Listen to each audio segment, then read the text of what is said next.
Le soleil se couche sur la montagne du Paranal au Chili. C'est l'heure où le VLT, le Very Large Telescope, se réveille. Il passera toute sa nuit à observer le cosmos. Sur ce site de l'ESO, l'Observatoire européen austral, les chercheurs scrutent le ciel depuis 1998. Des améliorations sont apportées au fil des années et ce début 2015 marque la première rentrée pour 2 nouveaux dispositifs d'observation. Parmi les 17 instruments que nous avons à Paranal, 2 sont très importants pour nous parce qu'ils viennent d'être installés.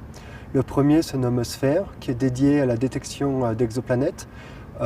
Ces planètes dont on pensait ne jamais pouvoir les voir il y a encore 15 ans, maintenant on les découvre par milliers et on veut les étudier avec très grande précision et Sphere va nous apporter cette possibilité. La deuxième, c'est Muse, qui vient d'être installée aussi, qui nous ouvre des nouvelles fenêtres sur les galaxies lointaines et sur la dynamique de ces galaxies, ce qui est un phénomène extrêmement important pour nous à comprendre aussi.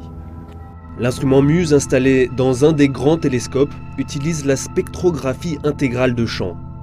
Muse permet ainsi d'étudier la lumière d'un grand nombre d'étoiles simultanément, dans le temps, et à plusieurs longueurs d'onde. Finalement, Muse va ouvrir de nouvelles fenêtres. Il est capable de regarder, comme on dit, un grand filet qu'on lance comme ça dans l'univers et qu'on ramène tous les poissons qu'il y a dedans. Il ne fait pas de sélection, il va ramener tout ce qu'il y a dedans. Donc c'est une nouvelle approche.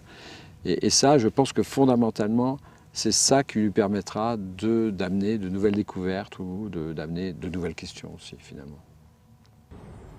L'observatoire astronomique le plus évolué du monde, en lumière visible en tout cas, culmine à 2635 mètres, sur un site privilégié par les astronomes.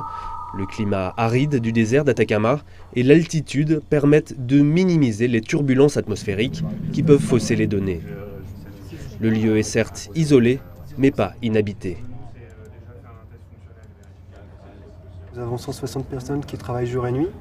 Nous sommes vraiment rythmés par 2 événements majeurs, le lever du soleil et le coucher du soleil. C'est là où on a un échange d'équipe.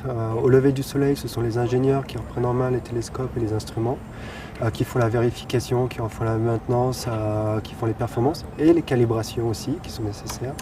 Et au coucher du soleil, nous redonnons les télescopes aux astronomes qui vont entamer les observations de nuit.